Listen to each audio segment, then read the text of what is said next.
All right. Well, welcome to the Speed Traveler Roadshow Cars and Coffee Edition. If you're listening to us live, you're listening to KHTS AM 1220, FM 98.1, and all those places you like to listen to your radio shows. Of course, you can find us on the YouTube channel at thespeedtraveler.com. I'm Chris Evertsen. Along with me is Charlie Frank. And Charlie, we've got some interesting topics today. Yeah, we sure do. Good morning, everyone. If you're listening to us live, as Chris said, it is Cars and Coffee time. And this is the Speed Traveler Roadshow where we talk cars. Recently we've been talking vehicle political issues, which has been funny. And we're talking about EV mandates and things like that. I know. Usually we don't really like to talk about, No. you and I even don't like talking with each other about political No, stuff. because it always ends up in an argument. Always almost into fistfights. But the EV topic, the electric vehicle topic, is a hot button. Yeah. Oh, no, it really is. I think it's being crammed down people's throats. And if you've got an old school classic car, you're not loving that. You know, at some point they're going to come for you and they're going to make sure you can't drive your car anymore. But we're going to get to that in segment 2. So we're going to have to tease that a little bit. You're going to have to tune in about 10 or 12 minutes to hear that. Or if you're listening later and you're on a podcast, you can fast forward 10 minutes if you really, really want. But we're going to talk about a lot of things today. Our featured marque today is the Volkswagen, and near and dear to our heart. Every week on the Speed Traveler Roadshow, we pick a car to talk about. And this week it's a VW. And, you know, we've owned a lot of VW. We still own VWs. Who hasn't owned a VW? Who has not? I mean, is there anyone that has not owned a VW car? Yeah. That's true. And we love audience participation. So if you've got any comments or questions on VWs, you can hit us up on the Speed Traveler at YouTube, or you can hit us up at the Speed Traveler on Instagram and send us a question. We'll send you while supplies last. I think we have 10 shirts. We'll send the first 10 people that send us a comment a Speed Traveler, very unique Speed Traveler t-shirt that you can only get by answering one of our questions or asking a question. So telling us a story about your vehicle. I mean, Exactly. it really is. I want any topic vehicle related. We're all in. Yeah. So we're going to talk EV government mandates in our next segment. A little bit later, we're going to preview the Las Vegas Grand Prix. I mean, everyone's talking about the Las Vegas Grand Prix. Bad and good. I mean, Yeah, exactly. Once again, a very polarizing topic. Yeah, the locals are going crazy right now in Las Vegas. The disruption level is like to the next level, even with hotels. A buddy of ours, Chuck Bowling, is the president of the Mandalay Bay, also of the Delano and the Luxor. And, you know, the race is making life. I mean, I'm sure he's liking that they could charge $700 a room, but I think it's making life difficult for him and his employees. Yeah, very difficult, very difficult. But first, Volkswagens. Yeah, let's talk a little Volkswagen news. And while we're on the subject of old school cars, and we're going to come back in a later segment 3, which is around 20 minutes from now. And we're going to talk what cars Chris and I think, what VWs are going up in value. If you're new to collecting, definitely we're glad you found us. You can go back and find our other episodes on YouTube. We've got episodes on Cadillac, Corvette, Porsche, Ferrari, all sorts of different brands, Cadillac, and you can Ford.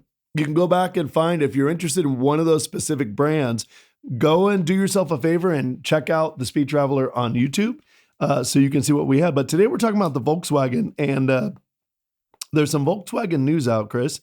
And that is the 2024 Volkswagen GTI, one of the most famous compacts, or not compacts, but it's the hatch that started it all. Yeah, the hatch that started it all, and then the sport hatch that started it all. With the GTI in the mid '80s, I think the original Rabbit hatch was 76. 76. And I happen to have a 77. Did you really? Yeah, a baby blue. Oh, I remember that. It's a great Volkswagen color. Yeah, that one got a lot of crazy mileage on it. But before we get too far off topic, VW is going to offer for the last time a Volkswagen GTI with a manual.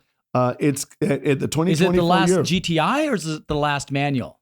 It's the last manual available on the GTI. Wow. So they're going to continue to make the GTI because it's such a big seller. I have a really important question to ask. Okay. Is this the last Kiss concert ever?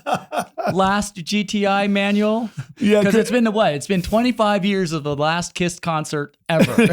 Yeah, and for those of you who don't know, KHTS radio does a lot of programs, especially on the weekends. It's a lot of classic rock.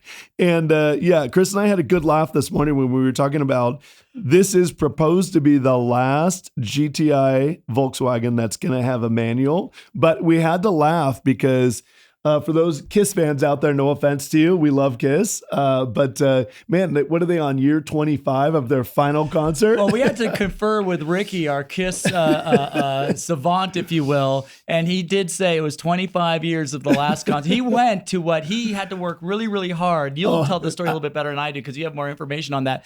But he worked really, really hard to get tickets to the last Kiss concert ever, which I think was in Las Vegas. Yeah. And I guess he's been going to that concert for 25 years straight. I think in fairness to Kiss, I think it was 22 years ago. I'm pretty sure it was 2001. Okay. But I'll never forget Ricky saying that this is the last concert Kiss is ever going to do. After this, everyone's got to get tickets. And man, they've been milking that for 22 years. Genius. Gene Simmons is a genius. There was a last Kiss concert in Palm Desert a couple weeks ago. Just a couple weeks ago, right? And then I guess 2 days later, there was a last ever Kiss concert in Hollywood at the Hollywood Bowl. So maybe they're milking it on, and we're getting way off the cars and coffee topic, but maybe they're milking it's the last concert at that venue. I don't know. But back to the Volkswagen. So VW saying this is it for the manual in the GTI. So they're going to have a few options. Well, and I think it's worth getting. It's not an expensive car. It's I think about 38 is base, and you can get with some packages about 41 if I'm not mistaken. But it's a great car. If you're one of the few people that's never owned a Volkswagen, the new Volkswagens, I mean, they're partnered up. It's an Audi company. Volkswagen's a parent company to Audi, so there's a lot of shared technology. Right. So you're getting a lot of that Audi performance, if you will, at a much more reasonable price point. For sure. And they've got a GTI 380 edition, which is the final manual in that car. That's going to go for $41,000. That's not so bad. No, it's really not, and it's great because, I mean, Volkswagens, they have a long history. They all burn oil. Right. I don't care what generation it is. A puddle under on the garage floor. Just be prepared for that. That's what they do. But I mean, like a Jetta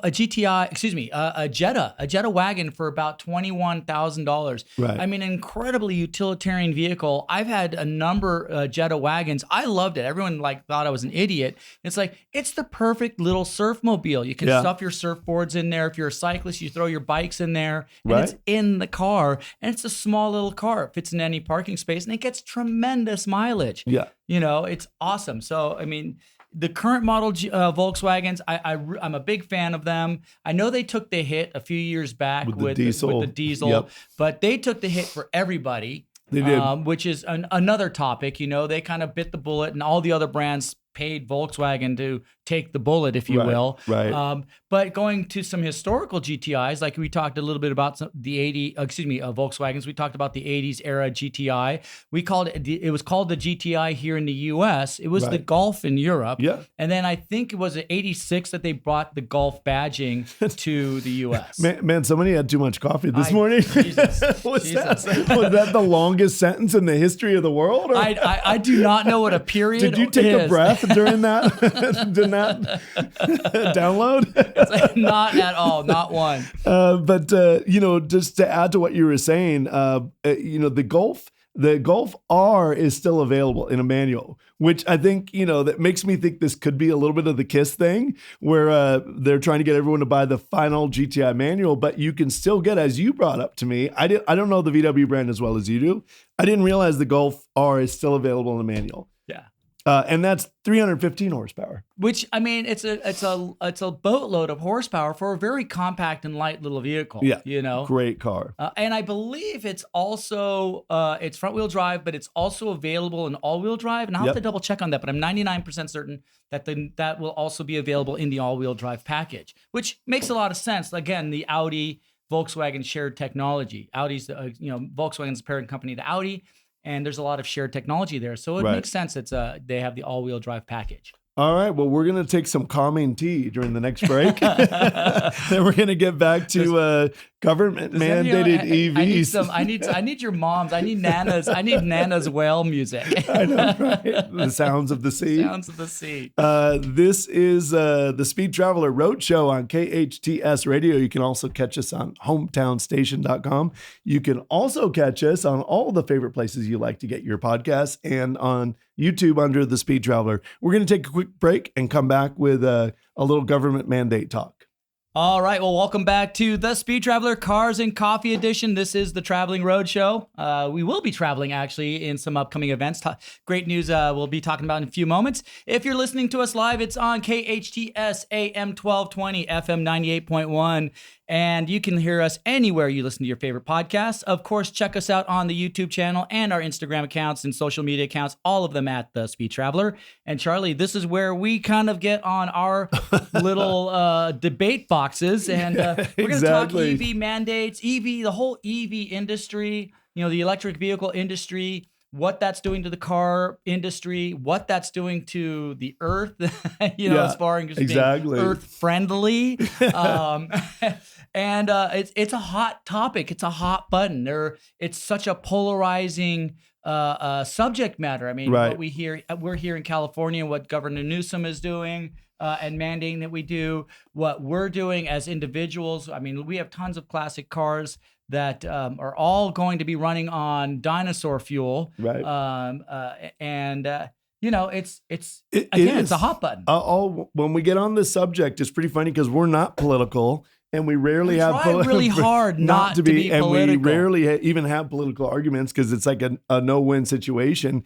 But when we start talking about government mandates and EVs, all I can hear is Cartman's voice from the South Park movie about getting political. I wonder if we could get a soundtrack. We need to add that. Andrew, we need to add the Cartman soundtrack with it.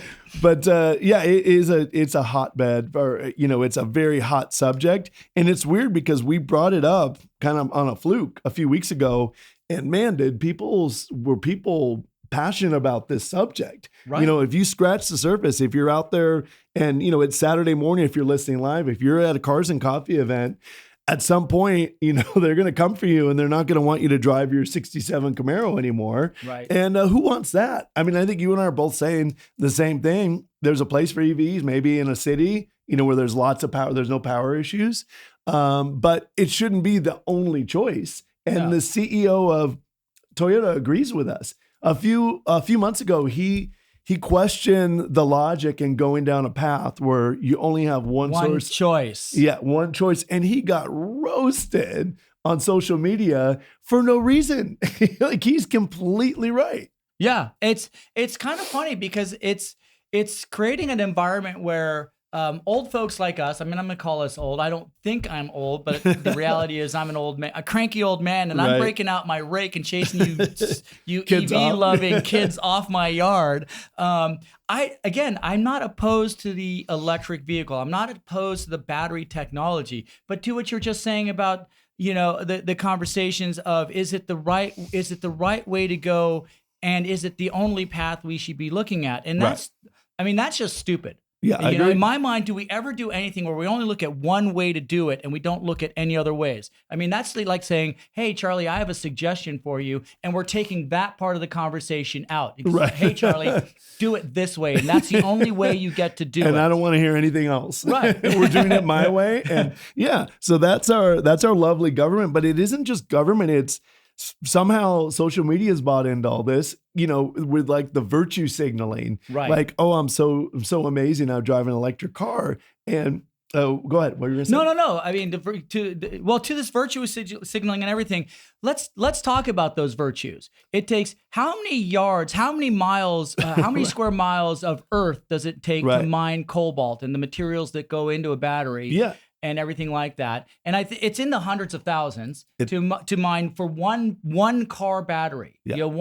And I don't mean to throw Tesla under the bus here, but we all know the Tesla brand and their big battery, and it's an amazing battery. Right. It is an amazing battery, no question about it. But it takes 500,000 pounds of earth to mine to move to make one battery. It's crazy. Okay, think about that. And that's only the earth movement. That's not the diesel trucks that are moving that earth in and out of that area. And then the diesel ships, they're taking that cobalt and those other materials and then transporting them back and forth across the Atlantic, across the planet. Yeah, it's not. And, here again, we're not like political warriors. We don't care. We just want to be able to drive our cars and not have EVs crammed down your throat. But a good point, that 50 to 70%, we checked this out this morning, and it's an alarming fact, 50 to 70% of the cobalt, which is needed for not just batteries, but, batteries need a big amount of it, comes from a 250-mile strip in the Democratic Republic of the Congo. The Congo. Yeah, basically the Congo. So they're deforesting the Congo. They're moving 500,000 pounds of earth to get a 1,000-pound battery times how many batteries? So they're destroying the country. There's no human rights advocates in the Congo. None. So there's kids going and mining this stuff that are working 13-hour days. I mean, I just don't understand. Where's the outrage on social media about all this? Yeah, where are the human rights activists on all of that? Right. Go glue your hand to the dirt to a tree in the Congo. Yeah, exactly. It's just not popular. And so, it unfortunately, it counteracts, this narrative that's going that EVs are so awesome.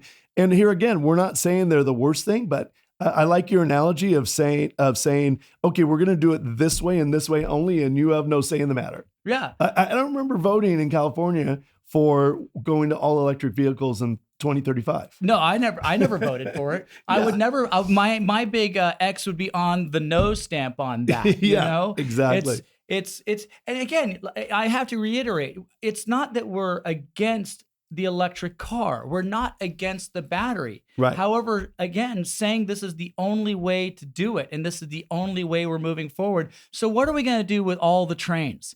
Right. Okay. Yeah. what are we going to do? What are them going to do about a 40-unit apartment complex that has 40 cars, and now they need to figure out how to charge that off an electric grid? Right. Exactly. No, it's going to be a diesel generator in that apartment complex, should it even happen. Polluting, and by the way, how much does it cost to build one charging station? Yeah. And it's a lot. It's a lot of money. Or if you're a trucker, a lot of people listen to our show on the road. And if you're a trucker, we want to hear from you. I mean, do you really want to be mandated into buying a $300,000 electric rig that's probably not going to work as well as your existing truck? I mean, it might be really, really nice, but where are you going to charge that? Yeah. I mean, what love station are you going to pull into and charge your semi? Yeah. So we're here at the Speed Traveler. I mean, we're all about options, and we're all about going and driving classic cars and having a blast. And we don't want to be told what to do. And we're looking at funding our own study on and actually counting the 500,000 pounds of earth that needs to be moved to build one Tesla battery. Is the exhaust from the tractor that's moving that earth in the equation? You hear this equation all the time.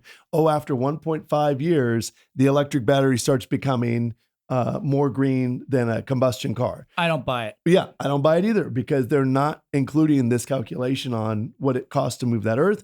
And like we said, all the human rights issues. I mean, there's a lot of issues. So we're thinking about funding our own study. So if you're curious about that, hit us up on social media. Yeah, we have a really smart young man who is just a data-driven maniac, Brandon. And I'm really looking forward to engaging Brandon and seeing what steps he can make in the study that we're trying to put together. And we're trying to put together the parameters of the study. And, we've thought of a lot, but we haven't thought of everything. And this is where we want your opinion, your thoughts, your input on what are the things we should look at, because you and I agree, there's not one way to skin a cat. And the way we're going to skin this cat potentially, I would love for everyone to give us their input on how we should skin that cat. And we'll utilize the stuff, the information we get from the folks out listening, that Right. makes sense. You know, I Yep. mean, if it, someone says, well, you got to shave the cat before you can skin it. It's like, okay, well, I'm not going to listen to that. But Yeah. that's a rather random analogy. But, reach out is what I'm saying. Yeah, and I think what we're saying is that there needs to be some options out there. The CEO of Toyota has an ammonia-powered engine, and it's 90% more efficient than a current internal combustion engine. And, there's lots and lots of opportunity out there where we don't have to become, as the U.S., solely dependent on China because basically they beat us to the punch. They've gone around and they've figured out how to manufacture this stuff. And they've laid claim to all the cobalt mine, or a big portion of the cobalt mines in the world, and they beat us to the punch. Right. And it's only going to get scarier from that. For sure. And by the way, another side little bar. Whatever happened to the hybrid? Is anyone making a hybrid anymore? Yeah. I mean, I know there's some out there, but they seem to be going going by us. Yeah. The hybrid technology, it seems to be behind us already. We're fully invested in this all electric technology. And I don't buy that. I mean, this combined effort, I mean, even a Formula One race car, which we're going to talk a little bit about the Formula One race in Las Vegas.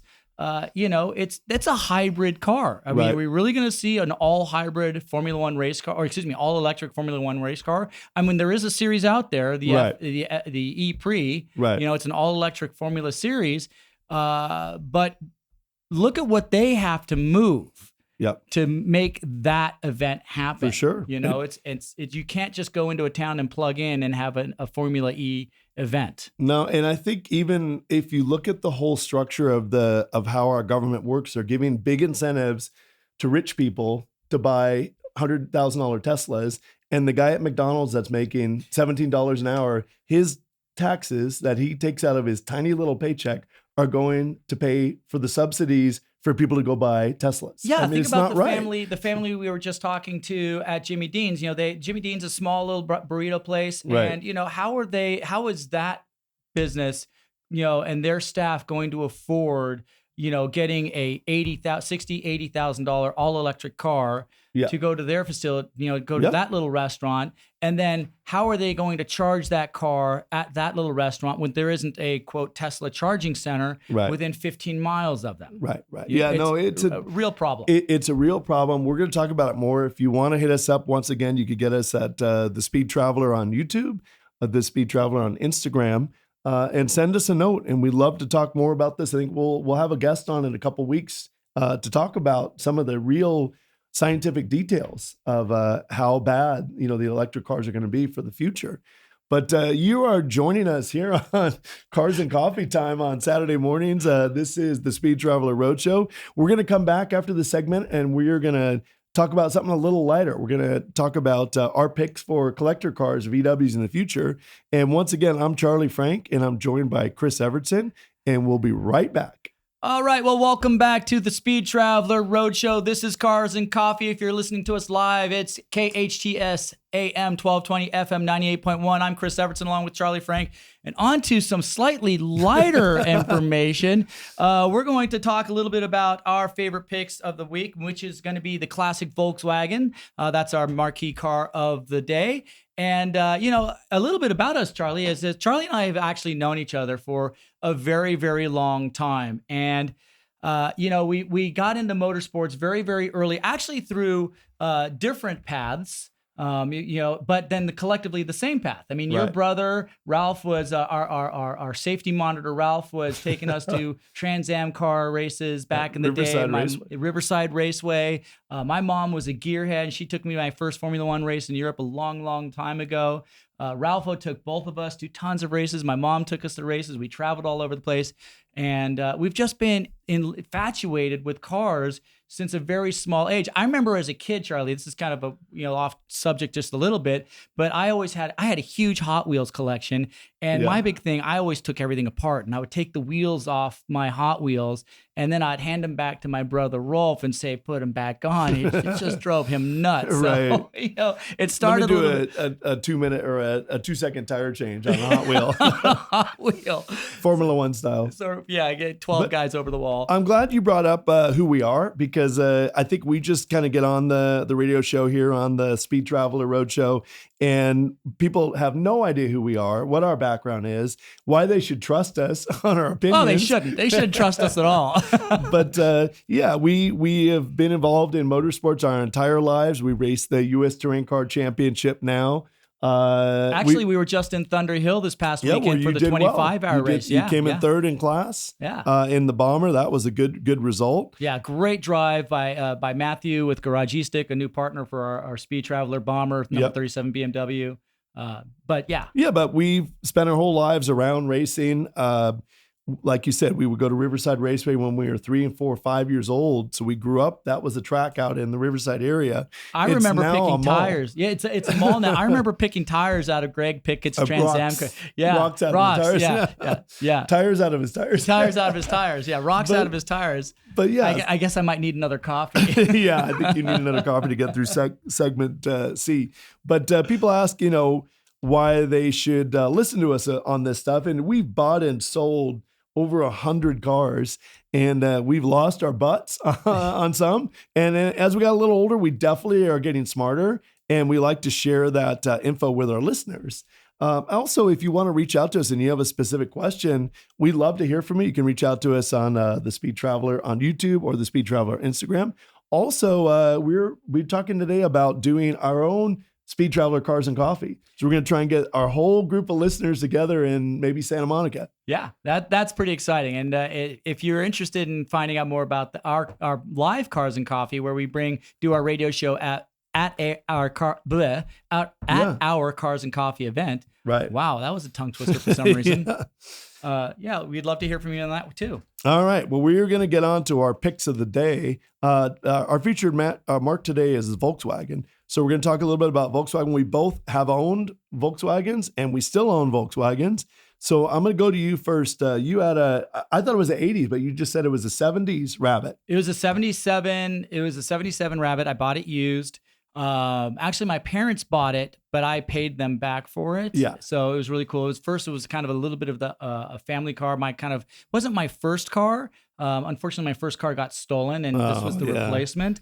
And it was awesome. I mean, it was so fun to drive. It was so economical, and you could literally, it was a little 4-door Rabbit and hatchback, and you could stuff 5 people in there and go on a little road trip. Right. And it eventually became my sister's car, right? Which I didn't get paid back for.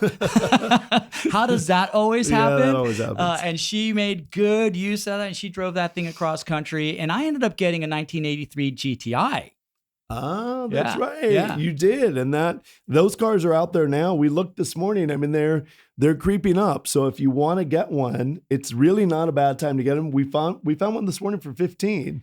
That's not bad. That was a Volkswagen GTI 84. It was an 84, and it was actually in really good nick. And that's the nice thing about this. You can find them in really good. That's the paradox. You either find them in really good nick, or they're absolute crap. Right. Yeah. That's so exactly there's right. So if you want a kind of a challenging but parts available project car, you can pick one up that's kind of beat up a little bit and more. The price is right. But the price is right. The price for the parts. Yes. The parts haven't gone crazy. But that's a good point. The other thing is we have a side business called Hollywood Show Cars, and we rent cars to the movies. And that's something you could do anywhere in the country. A lot of people are like, well, I can't really rent my 80s car because I don't live in Los Angeles. But they're making movies and TV everywhere now. And our number one rental is a Volkswagen. Yeah, it's a Volkswagen Bug. 1970. Well, it's a 1971, but it looks like a 60s. Yes. We used it extensively in the movie Once Upon a Time in Hollywood. Yeah. I think it was on that movie 20 Days. Yes. And we didn't get a lot. I think we got $350 a day, but we got $7,000 for the car. The car cost $3,000. So do the math. And got to hang out on this Quentin Tarantino set. Yeah, and Quentin Tarantino was awesome. I mean, because of he's very politically outspoken, I guess you could say. So I sort of wanted to hate him, and I didn't hate him at all. He was fantastic. Yeah. And the food was amazing. That's another story. But yeah, so if you're curious on the mid 80s VW Rabbits and GTIs, great car. There's a huge market right now for rentals on 80s, anything. So you can buy a car like that. You can make some money on the side renting it. But let's move on a little bit. Well, before you move on, I want to jump in, talk a little bit about the Caddy. Oh, yeah. No, I was going to move on to the Caddy. Move on to the Caddy. Yeah. So for those of you who don't know what a VW Caddy is, it is the front of a VW Rabbit with the rear of a pickup truck.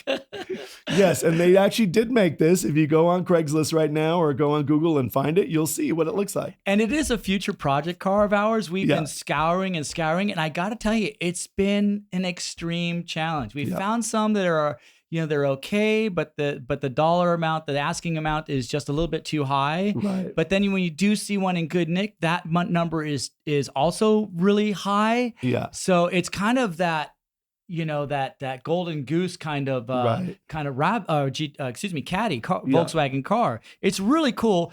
Actually, really utilitarian. For sure. You got a pickup bed, and it's a very efficient car. Right. Great mileage. The diesel ones get close to 50 miles a gallon on the highway. Unbelievable. So why aren't we doing that? Why aren't we doing that? What gets 50 miles to the gallon? And if you missed our earlier segment, it was all about government mandated EVs.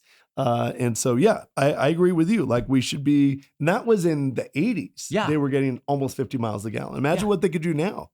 It's mind boggling. Yeah. And then also we have to mention the VW Scirocco. Oh, I agree. The original, I think it's the Mark 1. Mark 1, as we're talking right now. That's the body style that's a little bit more squared off. It looks a little bit more like the Rabbit, but lowered and a little bit longer. Yep.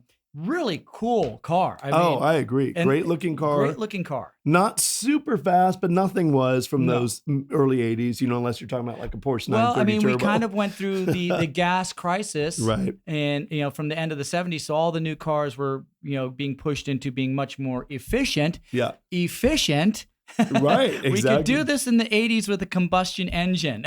Yeah. So if you could find a Scirocco, I believe there's 77 to 83 was the MK1. Yes, MK1. I'm double checking that as we speak.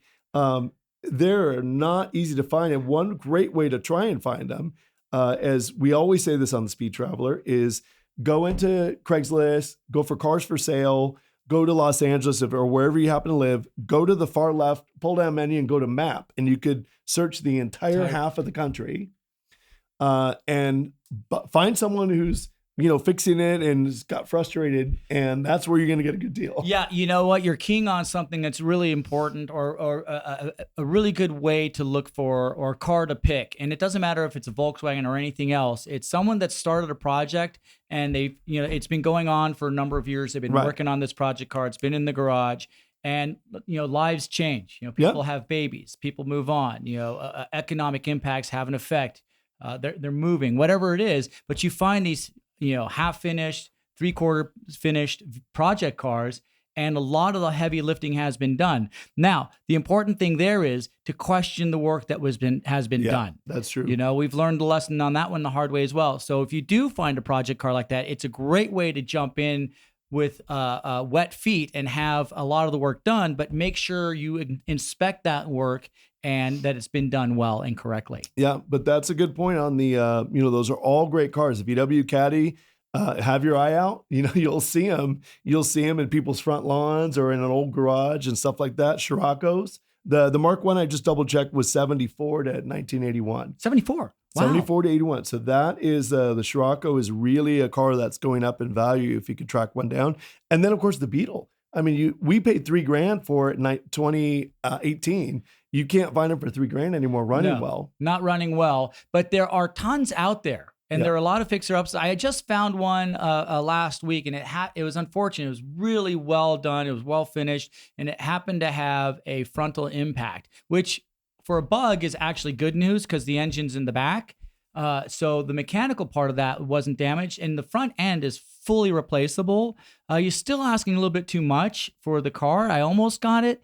But there's a lot of cars that were really well done. They get in an accident, the insurance pays it off, and then they don't feel like going through the hassle of trying to fix it. Yeah. And so those are really cool cars to get. And you know what? I'm going to shift just a little bit, Charlie. I was thinking about it while we're having this conversation, and what was my introduction to the Volkswagen brand, and why has it stuck in my head. And I know where my first impressions of VWs comes from. Do you have an impression? Can you pull back a memory of what kind of it was? Probably Herbie. Herbie Lovebug. Okay. Filmed at Riverside Raceway on the back straightaway. Yeah. And somehow Herbie was beating Formula One cars. Doing wheelies at the time. So now I love that story because Herbie, I mean, that's and that brings up a great, again, to the movie parts, right. the VW Bug has been in tons of movies. And for me, it was my grandfather. He had a business in Switzerland, and his work vehicles were Dokas, effectively, pickup truck, the flatbed VW bus. And that is a car that I've been looking. I remember it. I remember his primary truck to this day is a baby blue with the transporter, and the sides flap fold down Type 2. Exactly. Transporter, exactly. And I've been looking for that, and it was the quad cab.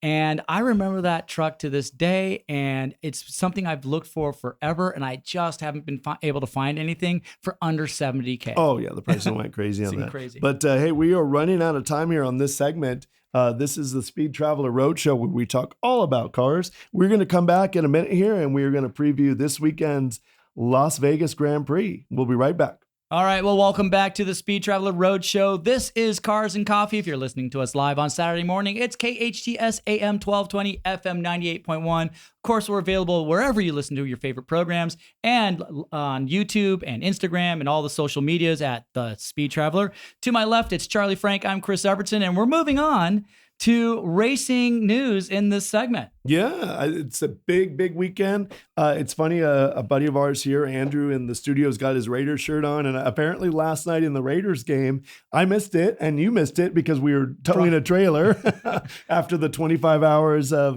Thunder Hill. But apparently they did a big preview of the Formula One race in Las Vegas last night on NFL, which, I mean, this is one of the biggest sporting events of the year in the United States, without doubt. Absolutely. And it's happening in the city that never sleeps. And it's happening when people don't sleep. It's going to air basically live in Europe at midnight. Right. They scheduled the racing around. Oh, no. It's here at midnight. Oh, no, here at midnight. Yeah. Right. So it's 8 or 9 a.m. and Sunday morning in the old jolly UK. Thank you for fact-checking no me. No problem. I don't want anyone tuning in at midnight in Europe and being mad that you told them the wrong time. Our following in Europe is massive. So we you're have right. a huge it's a good following in Europe. We have one follower in Europe, I think. We're big in Paraguay. Yeah. But so this weekend, it's interesting. We're going to go to the race. They had a bad weather forecast, but it's improving. You seem to think that there's some shenanigans going on there with weather.com being bought by the city of Las Vegas, the tourism department. I do. I really do. If nothing else, Bernie Ecclestone's got his hands in it somehow. There's a briefcase moving around. I know Bernie technically has nothing to do with it. It's all Liberty Media, but it's going to be.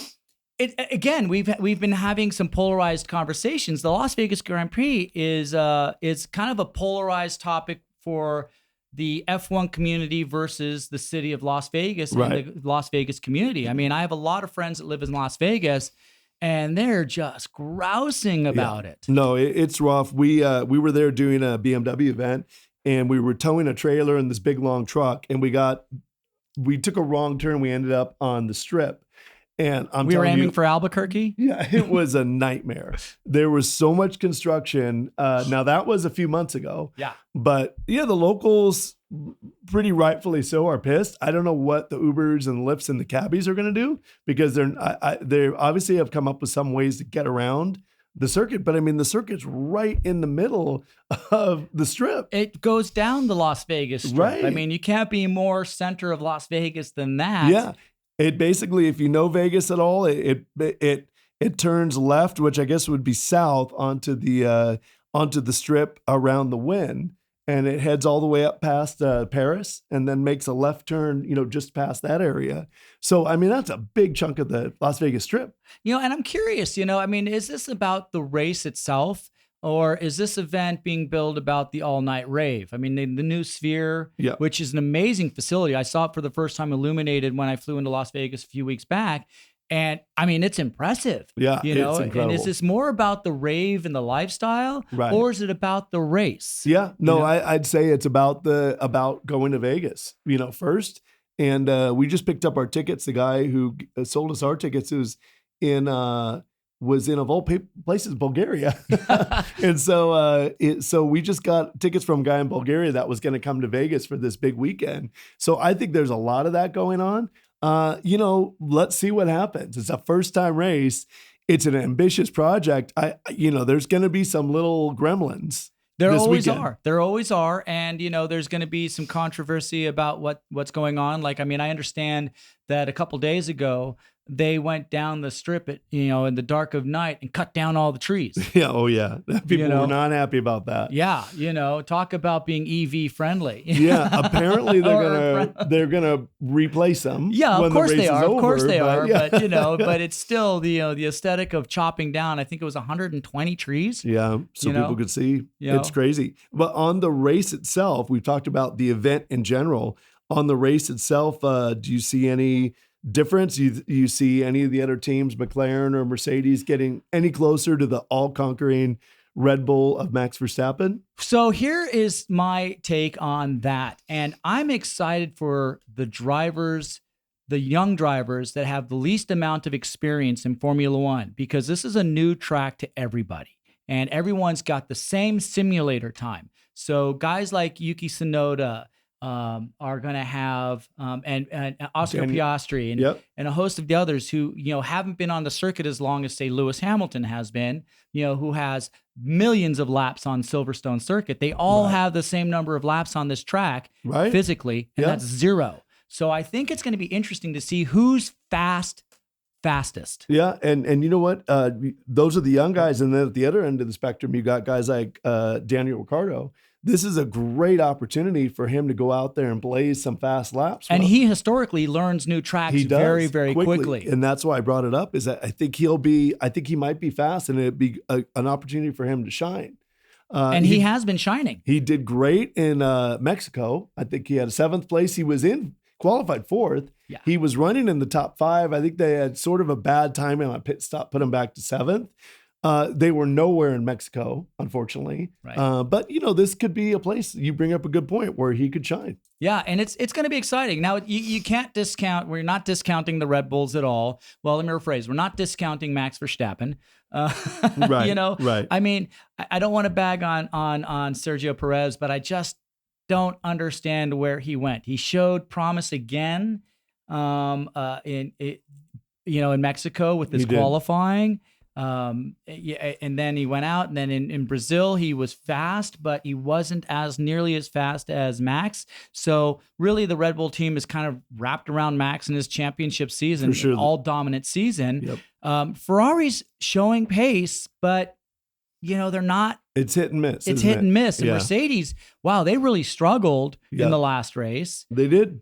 So it's challenging. And obviously, I mean, we always speak so highly and positive of Zach Brown at McLaren. Right. And I fully expect to see Oscar Piastri and Lando Norris do very, very well. But again, I'm looking for these back markers. I mean, we saw hints of speed out of Williams. For sure. In how Brazil. great would it be for Logan Sargent, only an American in F1, to have a good result for once? Right. I mean, this could be the place where he could do it. But he has to drive smart. He has to keep it off the walls. Yeah, he does. And he's had a bad habit of hitting walls this year. He's trying to keep up with his teammate who's been in F1 a long time, and that's Alex Albon. And Albon has been really sharp this year. He's been consistent. Yeah. Super consistent. And he's been showing up in, qualifying in the final round, the third round of qualifying, the top 10, which in all, in all aspects of looking at this, he shouldn't be there, but he's doing it on some great driving. Right. And you know what? We also should bring up Aston Martin, because they've gone back to their previous spec. So they're now showing speed again. Right. And, Alonso is a magician.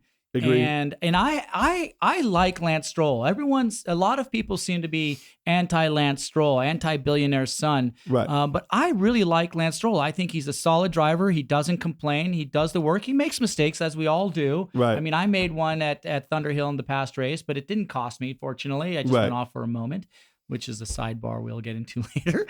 Right. But I think the Aston Martins could also be very competitive. Yeah, they could be. And Haas F1, it's an American team. Hulkenberg absolutely destroys it. Their race pace isn't very good, but how cool would it be to see Hulkenberg up in the top 5 again in qualifying? And you know what? You bring up a good point. I think qualifying is going to be super, super important. This is a tight street track. It is. Similar to Monaco, similar to Miami. Right. And I would not be surprised, since this is the second to last race in the season, some drivers, I mean, there's millions of dollars at stake at the back end of the pack. We're going to see some very, very aggressive driving. And I would venture a guess that there's probably going to be, if not on the first lap, there will be a pileup. There will be some kind of impact or I should say crash in the race. And there probably will be a red flag. And being near the front early might be a benefit. Also, being at the back and because not crashing. You could go in and take a pit stop, under a full course yellow. If it happens at the right time, someone in the back could get to the front. So that's a great point. Right. Pick of the race? Pick of the race. I mean, it's hard to. I've gone with Lando for 3 races in a row. I'll go with Piastri this time. I still like McLaren. I think that they're going to do well, and so I'm going McLaren, but with a different driver. Yeah, you see, I'm going to go for the long shots. I tend to like to go for the long shots. I want my bets to pay off big. Right. It is Las Vegas. Right. I'm going to go with Danny Rick. Oh, I love that. That's a good one. Oh, our cookies are done. Our cookies are done. It's Christmas time. Oh, no, it's Thanksgiving time. But we are going to actually do a broadcast from the F1 race in Las Vegas. So on Saturday, I believe it's the 25th, November 25th, Thanksgiving weekend, we'll have a special show where we broadcast from Las Vegas. But thanks for listening to us. This is the Speed Traveler Roadshow. And hopefully you can check us out on all your podcast networks. And what do you have something to finish up with, Chris? Well, who are you? I'm Charlie Frank. Who am I? I forget. It's some random guy found on the street. I'm Chris Evertsen. This is the Speed Traveler Roadshow, Cars and Coffee Edition. Thanks so much for listening. We'll be back with you next week.